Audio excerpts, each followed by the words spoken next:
setiap persoalan hidup kami. Tuhan memberkati ibadah penutupan peti jenazah yang ada. Tuhan memberkati awal pertengahan sampai akhirnya ibadah ini. Biarlah kuasa Tuhan memberkati setiap kami yang hadir hari ini, memberkati seluruh keluarga yang ada. Kami buka ibadah ini Tuhan, di dalam nama Tuhan kami Yesus Kristus. Kami sudah berdoa dan mengucap syukur. Haleluya.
Serahkanlah seluruh persoalanmu, sebab di dalam namanya ada jaminan kekal di dalam segala perkara.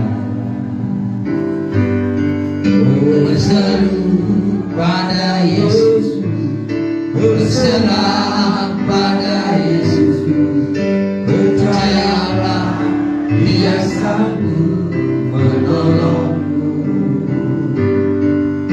Berseru pada Yesus, berserah pada Yesus, Dia akan memberi kedamaian abadi. Dia akan memberi kedamaian abadi. Dia akan memberi kedamaian abadi. Segala persoalan yang kita hadapi takkan pernah dibiarkannya berkumpul sendiri. Allah mengerti, Allah mengerti, Allah peduli. Allah mengerti, Allah peduli.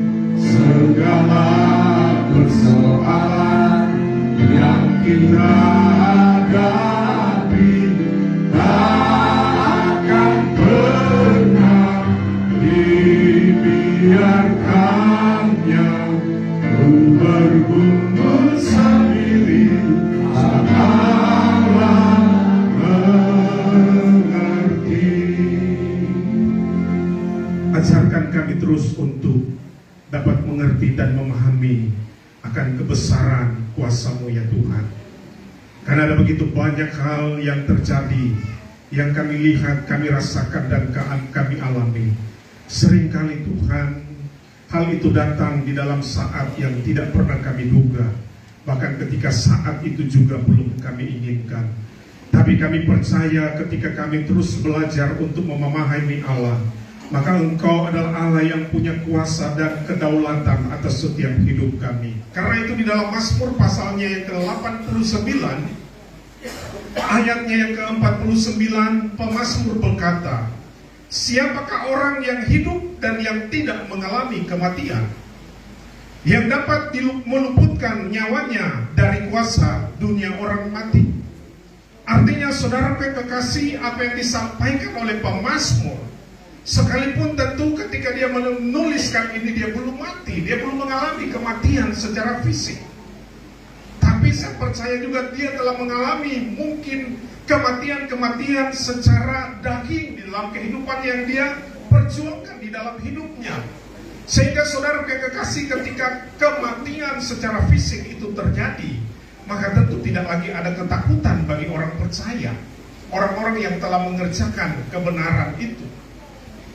Yang walaupun saudara sering diistilahkan dalam bahasa rohani bahwa kita mengalami kematian demi kematian di dalam hidup kita, peperangan demi peperangan di dalam hidup kita, daging kita, batin kita, pikiran kita, seluruh hasrat kehendak kita.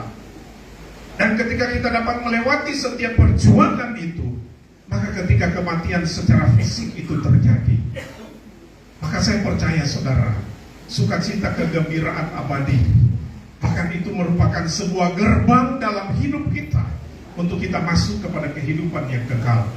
Karena itu saudara, bagaimana ketika pemazmur menuliskan akan hal ini, tentu pemazmur juga mengalami hal yang sama. Bagaimana ketika ini diperhadapkan yang dituliskan dalam kisah 2 Samuel pasalnya yang ke-12 ayat yang ke-23, di mana ketika anak yang dilahirkan oleh Batsheba dari hasil apa yang dilakukan oleh Daud bersama dengan Batsheba dalam hubungan yang gelap, dan tiba-tiba dikatakan ketika anak itu dilihat oleh Daud sudah mati, maka Daud dikatakan dia berhenti untuk berpuasa. Anak itu sudah mati, semua perjuangan doa yang sudah dilakukan. Dan ketika dia melihat anak itu sudah mati, maka dia berkatalah, tetapi sekarang ia sudah mati, mengapa aku harus berpuasa? Mengapa aku harus berduka cita? Mungkin bisa dikatakan juga demikian. Dapatkah aku mengembalikannya lagi? Aku yang akan pergi kepadanya, tetapi ia tidak akan kembali kepadaku.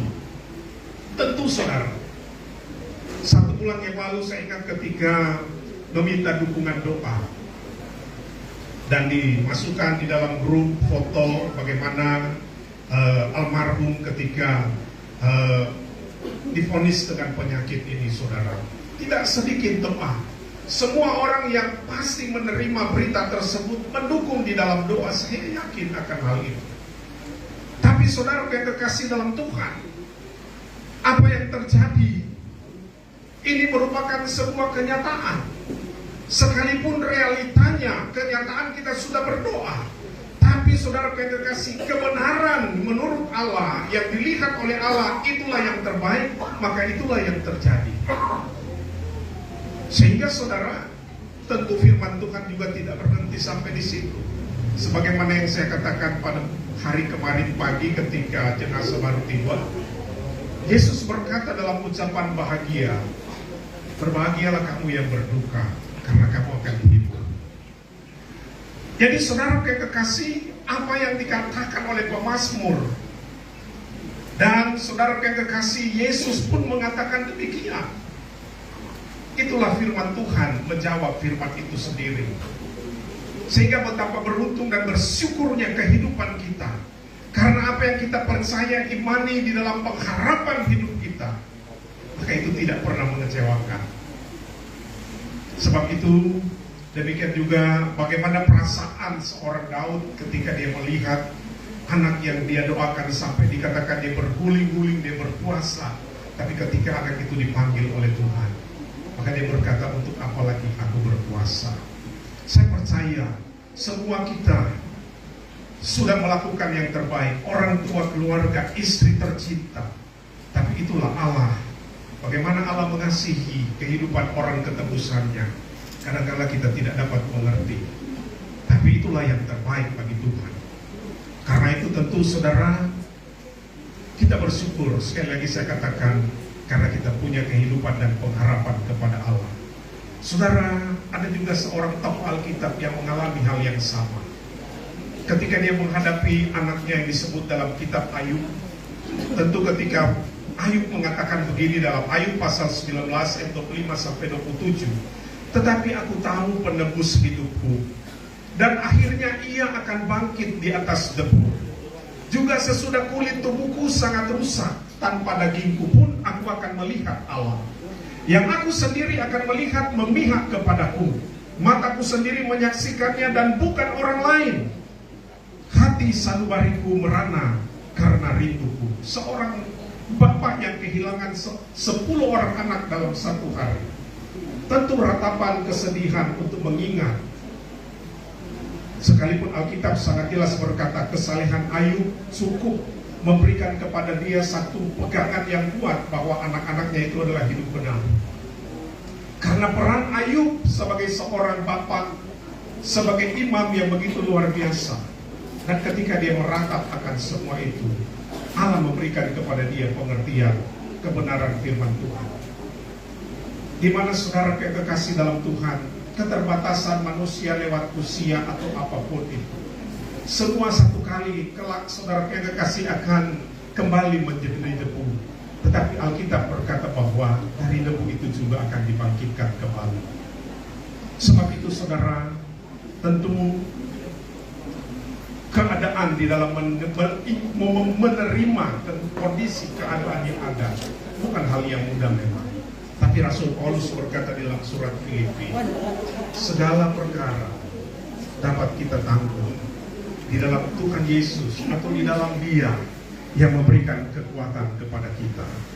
Karena itu tentu saudara, bagaimana Rasul Paulus di dalam setiap pergumulan, kondisi, penderitaan yang dia alami, dia tahu bahwa segala perkara itu dapat ditanggung di dalam Tuhan.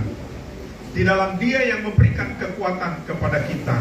Saya percaya hal yang sama juga dirasakan dan diterima, dialami keluarga di tempat ini. Orang tua, istri maupun adik-adik akan mendapatkan kekuatan. Dan biarlah perkara ini kita percaya di dalam Tuhan dapat ditanggung. Tidak ada sesuatu yang tidak dapat ditanggung di dalam Tuhan. Sebab itu sebagai penghiburan yang luar biasa tentu bagi setiap orang percaya yang hidup dan berharap bersandar pada Tuhan. Kitab Wahyu pasal 14 ayat 13 berkata, dan aku mendengar suara dari surga berkata, tuliskanlah, berbahagialah orang-orang mati yang mati dalam Tuhan sejak sekarang ini.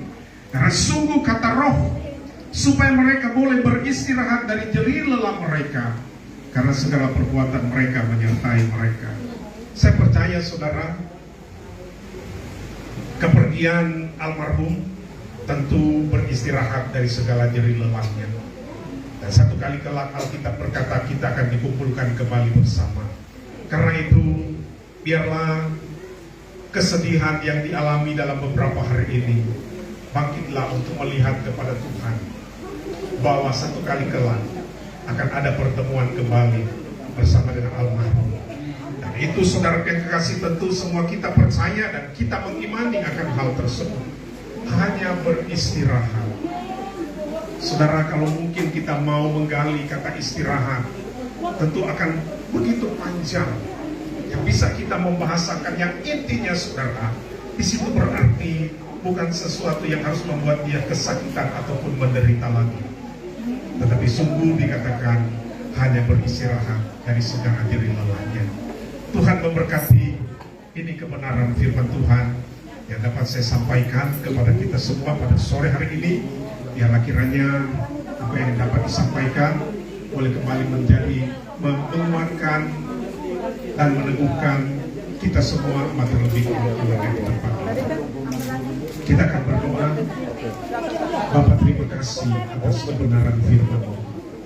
Apa yang sudah kami dengar, kami renungkan dan kami terima pada saat ini. Kami menerima itu sebagai kebenaran yang telah memerdekakan kami. Bukan hanya memerdekakan kami, tapi telah meneguhkan dan menguatkan seluruh hidup kami untuk bagaimana hidup berharap pada Tuhan.